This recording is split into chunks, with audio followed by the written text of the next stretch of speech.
Hey mushroom nerds, it's Anna McHugh. I am going to talk to you about a couple of key species of wild mushrooms in the eastern US that you should get to know if you're interested in foraging.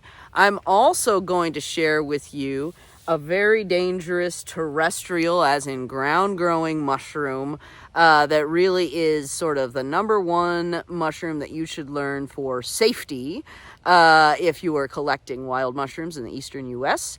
This is a destroying angel. So I'm going to give you sort of the features of how to recognize sort of the most dangerous mushroom on the forest floor and also one of the most delicious. I also want to share with you hedgehog mushrooms in the Hydenum genus. So these are toothy little fellas. This is actually my favorite edible if they are in good condition. I'll talk to you about what good condition means momentarily. But if you're wandering around in hardwood forests in the summertime, you're likely to see all kinds of different mushrooms, but certainly your destroying angels, your chanterelles, and your hedgehog mushrooms are three characters you should get to know right out of the gate. All right, so I am going to offer a blend of sort of novice and I don't know, not mycological, but like mycological adjacent. I like scientific names, and that's what I do on this channel is I kind of blend my really slow citizen science with the things that I know and love on the forest floor. But if you are finding chanterelle mushrooms in your oak and beech groves, that's usually where I find them, in the summer months, so when it's hot and rainy, this is a species of chanterelle you will find fairly commonly in the southeastern U.S. So this one is called the velvety chanterelle, or Chanterelles velutinus. And Chanterelles is the genus that contains all chanterelle mushrooms, all of which are edible and choice. And when I say choice, we'll get back to that in a moment. So edibility comes in a lot of different flavors and colors, and one of the reasons it's hard to get a good yes-no on edibility is it's not a yes-no question. But all of your Chanterelles or chanterelle mushrooms share a few characteristics, regardless of where they grow. So first of all, you have what are called decurrent gills, or decurrent false gills. So decurrence means they just run down the stem. Whatever fertile structure is going on with a mushroom, if it's running down the stem, that feature is called decurrent. With chanterelles, they also have false gills. And when I say false, what I mean is you can really scrape them off. They're just sort of a wrinkly, oftentimes very forked undersurface of the mushroom, and that's where the spores grow. But it is dissimilar to entirely true gills. And let me point this destroying angel nice and close to you. So you see these blade-like structures, and those also are fertile, and they produce the mushroom spores, but they are deep and blade-like and distinct, and if you pop the cap off, the mushroom gills and the cap will stick together. So, your chanterelles, they have always something running down the stem a little bit. The chanterelles that I find in the southeast, so Chanterelles velutinus, can, especially when it's young like this, have a lot less sort of distinctiveness in that forked pattern. So there are mushrooms, chanterelles that come from the Pacific Northwest that are really just like huge and gnarly and forked. Like they make this kind of forking, which I consider to be substantial. They make it look like child's play. So, sometimes the younger Chanterelles velutinus are ones that are very fresh, like this one. You can see it's a much less obviously like forked and warped looking undersurface. So when you're looking for chanterelles, the apocryphal thing to do is open them up, and if they are nice and white and firm like string cheese, that's what you have on your hands. The mushrooms that are sometimes mistaken for chanterelles, there's only one really to be concerned about, and that is the jack-o'-lantern mushroom, Omphalotus alludens in the eastern United States. And it is way, like even the most sort of orangey or even peachy colored of the chanterelle mushrooms are not nearly as like pumpkin orange as Omphalotus mushrooms. Omphalotus also grows on wood in big fat clusters, and it does have like decurrence, but they're real true gills as opposed to this sort of false thing that we have going on with very distinctive sort of forks and waves. Another thing I want to point out about Cantharellus velutinus, velvety chanterelle, is this staining reaction that it has. So as I handle it, you can see this brownish orange stain start to develop. That's what's going on at the base of the stem as well, because I've been picking at it.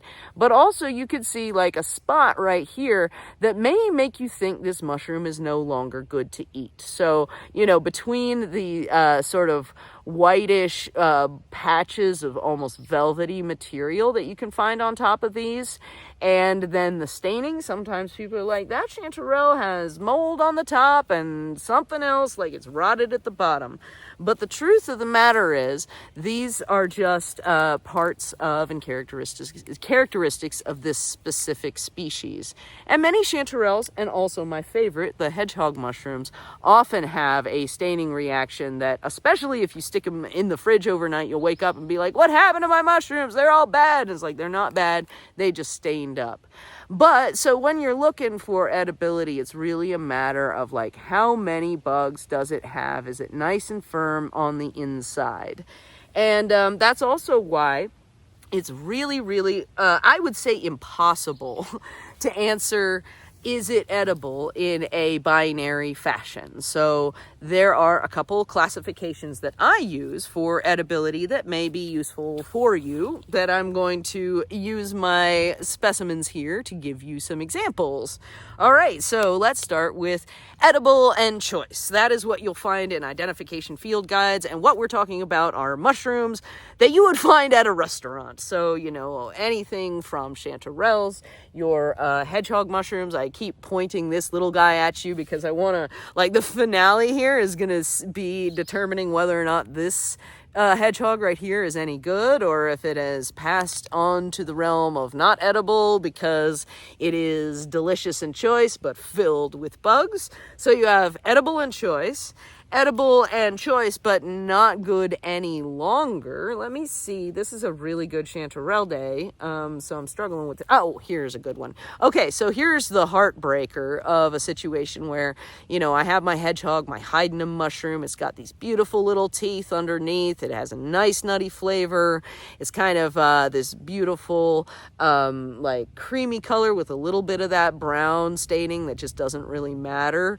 But it's an edible and choice species, except for the fact that it is completely crumbly and full of buggos on the inside. So it's not even something that, it will, like, if you tried to cook it, it would still probably be edible. You'd mostly be eating maggots, and also it would crumble and fall apart. So you have edible and choice, but not choice anymore. And then you also have, interestingly, and this is where people start to get a little frustrated when they're beginning their mushroom foraging journey, is mushrooms that are not edible, but they're not problematic. They're not edible because they have a texture that doesn't work. And that can mean woody. So you have wood conchs, you have a lot of mushrooms that just basically are corky. This little sort of coral-like mushroom, I think it is called Lentaria. I have to go back and hit the books to be sure.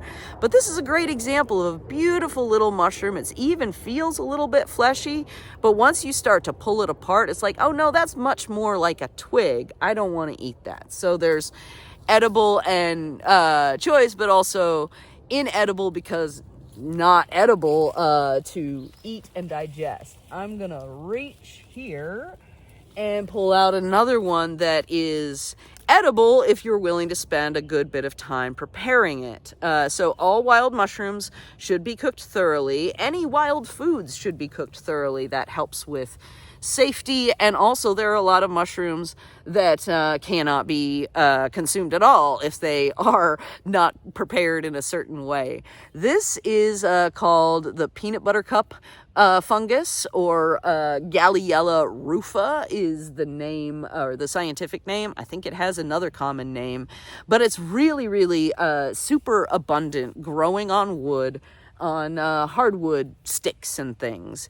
And it is a gorgeous and fun little mushroom. Ooh, and it's sporulating. Let's start, before I start messing around with it too much, I want to show you sort of the fine, well, let's see if it sporulates. So if it is still this spore-bearing surface, and this is also a great example of a mushroom with a surface that doesn't have gills, it doesn't have false gills, it doesn't have pores, it's just sort of this flat surface. But that is the fertile surface where the spores come from. You'll also notice that this one has an uplifted sort of format, as opposed to like most mushrooms point their fertile surfaces to the ground. All right, so let's see. Oh, yeah, we got a little shot there of, let's see if there's any more spore deposit. No. But, so this is a mushroom that is not harmful. It is very, very jelly-like on the inside. So the outside of it is kind of dark and like a really, really dark brown. But if you open it up, it has a consistency almost like jellied candy on the interior. And then on the top, it's like it's sort of almost leathery, like it's like a pleather on this fertile surface. But a good number of people are make candies out of this and similar mushrooms that have sort of a like gummy type consistency, but that requires a good bit of cooking, and some of them are bitter. And so like there's edible, but edible if you are willing to spend a good bit of time making it so, or also edible but only if cooked. Like the morel mushrooms will really, really mess you up if you don't cook them before you eat them.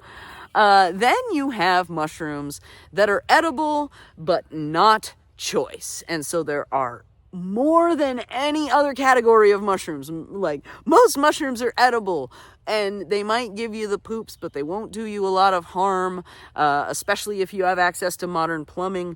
But the vast majority of them are just completely harmless, but they aren't tasty, and maybe they are finicky and fiddly to cook. And so there are a lot of mushrooms. I don't actually have any. I have some poisonous ones, some not edible ones. I don't have any like edible but mediocre, but that is a really huge segment of the sort of fleshy fruiting bodies you'll find growing on the forest floor. And then finally, as I referred to, you have the toxic mushrooms, and I break those into actually 3 categories. So one is deadly toxic. So let's talk about our identification features here for a really dangerous mushroom. This is Amanita bisporagira, and it is one of several mushrooms that are collectively called destroying angels. And with my coffee hands, you can see like it's a really, really stately, even though it's a little wobbly, it is a nice, firm mushroom. And also, as you can see, like this is a deadly poisonous mushroom for people, potentially. Like a lot of people survive the experience due to good health care, but it's, I mean, just like it can shut down your liver, it can mess up your kidneys. One of the worst things that can happen to you as far as like foraging wild food and something going off the rails. But as you can see, slugs absolutely adore them. So this is also a good example of like, just because wildlife likes it does not mean that it's safe. But there are these really, really beautiful, oftentimes this specific species, Amanita bisporagira, which is probably the most common in the eastern US, is like really tall and skinny. It has a white cap, and it does not have any features on the cap. And so the Amanita genus is very, very large, and there are lots of really famous mushrooms in it and some really good edible ones. But many of them have warts, or they have what's called striations, so like stripy grooves, all kinds of unusual and interesting features often on the top of Amanita mushrooms. But with your destroying angels, one of the key things to look for is that it literally has no features on it. It is just sort of matte and white. Sometimes as it dries out, they get a little bit of like yellowy color. Sometimes if they're wet, they're a little bit shiny, but in general, it's like just sort of a matte white surface. So that's thing one. Thing two, I've already showed you the deep blade-like gills, and they are white, like really, really clear, and tightly packed, beautiful white gills. And so that's a feature that is also shared amongst most Amanita mushrooms. But as I proceed through this potentially deadly poisonous mushroom, you'll hear white upon white upon white, which is very rarely the case with any mushroom species. All right, so on to the next very white feature of this mushroom. You have a what's called a membranous ring or annulus on the stem. And so it is a delicate little ring or skirt that appears at sort of the top of the stem of the mushroom. And that originally, and this specimen has a far nicer one, and also slug. God, slugs just love destroying angels. I put these down actually for a little bit to find a good place to shoot a video, and I've had to chase slugs off of my destroying angels multiple times now, and they have new visitors already.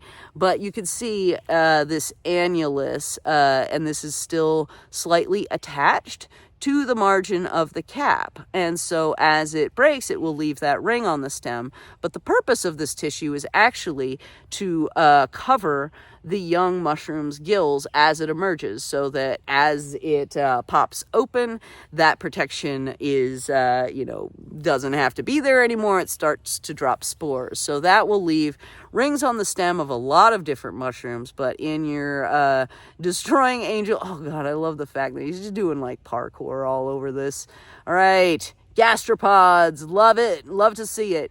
But as you can see, it's like a very nice white ring on the stem, and it is what you would call membranous, meaning that it isn't like kind of shaggy. There are a lot of them that have little like pleats in them almost, but this is all white, a little bit of fringiness sometimes, but it's very much like a membrane, and so it's delicate, but it will stick together and usually sticks to the stem, which is good because a lot of Amanita mushrooms are like, I have this big flaky stem, I don't care if I wear it. The second I'm ready to drop spores, I'm gonna drop my skirt too. All right, and then finally, and really importantly for identifying any mushroom, but the reason that it is very important to collect the entirety of a wild mushroom specimen if you want to identify it is what is called a universal veil. So in the case of a grown mushroom, a universal veil manifests itself as some sort of tissue at the base. In the case of your destroying angels, that is a cup of tissue. Usually it's kind of like a little rounded like these and a little bit messy. Like later in the year, and I have several other videos about Caesar mushrooms, and they have these really like very predictable goose egg split universal veil remnants or cups or tissue at the base of them.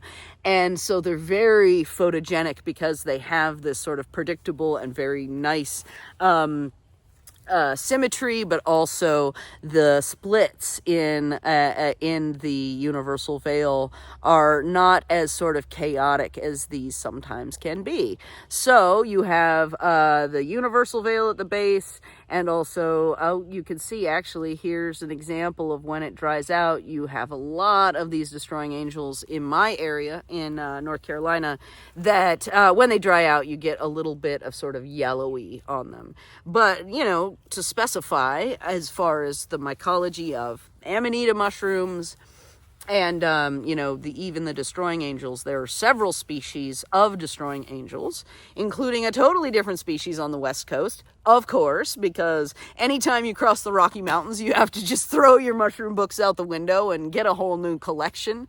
But, you know, at the same time, this Amanita bisporagira, which again is skinny, it's got kind of a messy little universal veil at the base, that is probably our most common species of destroying angel. Also, you'll note that I was handling it and I'm totally unconcerned. I am going to take these chanterelles home and eat them. So with poisonous mushrooms, you have to consume them in order for them to do you harm. So the poisonous chemicals that are called amatoxins that exist in poisonous destroying angel amanitas, you have to digest it in order for it to start messing up your liver and hitchhiking on your bile acids and going into your liver and doing damage and then coming back into your gut and going 1, 2, 3 punch. That has to involve consumption and digestion. So even your really dangerous mushrooms like these, you have to eat them for them to harm you. That leads me to the category of mushrooms that are toxic, but toxic in the sense that they will make you sick. So either they'll make you throw up, they more often come out the other end if they make you feel ill, so gastrointestinal distress to some degree or another. So, you know, for instance, the look-alike for this, or what people consider to be a look-alike, and I say what the people consider to be a look-alike, it is not to denigrate that it is a true look-alike. So I'm talking about jack-o'-lantern mushrooms, specifically Omphalotus alludens in the eastern U.S. is the name of our jack-o'-lantern mushroom, and it does cause a lot of poisonings. Now, these poisonings are, again, gastrointestinal distress. It passes really quickly, it comes on fairly quickly, and it's a bad experience, but not go to the hospital bad. So that's like a lot of your toxic mushrooms. That is what the toxicity is. It's just it does not agree with the human digestive system. But, you know, they are orange and they do have decurrent structures that run down the stem, but they grow on wood, and they also are like a deep pumpkin-y orange, like really up in your face. Even a Canthorellus velutinus that is turned like as brown as it possibly can does not look as dark, sort of orangey as your jack-o'-lantern mushrooms. And so when I say they are considered lookalikes, once you look at the two mushrooms side by side, you would say these do look quite different from one another. And if you're interested in getting started with mushroom foraging and doing it without a bunch of fuss, because there's like a lot to learn, a lot of change in mycology, but what I recommend is like start with what's easy and what's local. So in my case, I started looking at chanterelle mushrooms. I started to look at hedgehog mushrooms. I also learned how to identify the most poisonous mushrooms in my area, and also to recognize the lookalikes for my favorite edibles.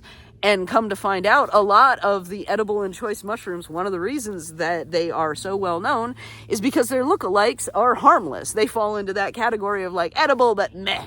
So like the, I think, I can't remember the name of it. Anyway, there is a lookalike for the chanterelle that is harmless. Some people really enjoy eating it, and so, you know, there's a very low risk of error with a lot of your mushrooms, like the hedgehog mushroom, for instance. If you know chanterelles, get to know hedgehogs right away because they live in the same places. And like the only other little creamy mushrooms that have teeth underneath them are completely hard, and they look quite different from this, and you know, they're not fleshy. They're in that sort of, again, a little bit woody, a little bit squishy, a little bit like chewing on a cork that has been soaking in water. All right, so we have our edible and choice, and okay, let me get back to the very middle and final part of this equation. And this is also why, like, when you get down to the bottom of working with somebody on edibility or talking it through, oftentimes it's like, this is edible and choice, and some people are allergic to or sensitive to it. So, for instance, the chicken of the woods mushroom, extremely well known, very, very tasty, very easy to identify. I don't have one here, but I have several videos about them. So, great beginner mushroom, except there is a substantial number of people who have bad reactions to them. Again, bad reactions that are ephemeral, they don't last long, but they can be unpleasant. So, if someone's going to answer the yes, no, edible question, and they're really interested in mushrooms, you will not want to listen to the whole answer a lot of the time. So that's how I classify them and how I try to simplify when I'm talking about what I like, what I don't like, what I've heard may be problematic, what I've read is definitely problematic, what I am really, really interested in avoiding, and what I am most interested in finding. All right, so let's get back to our other material here. I want to see if this is one of the hedgehog mushrooms that I will be able to bring home with me. Well, I don't think so. They're so pretty and beautiful, but even on the outside, and this is another good lesson, is like, you can find a mushroom that looks really wonderful and fairly pristine from the outside, but if you look at the base and you start to see this kind of stuff, that means you have a fungus fly hotel. And so, I'm not going to bring this one home. I may see if there are all of it is ruined.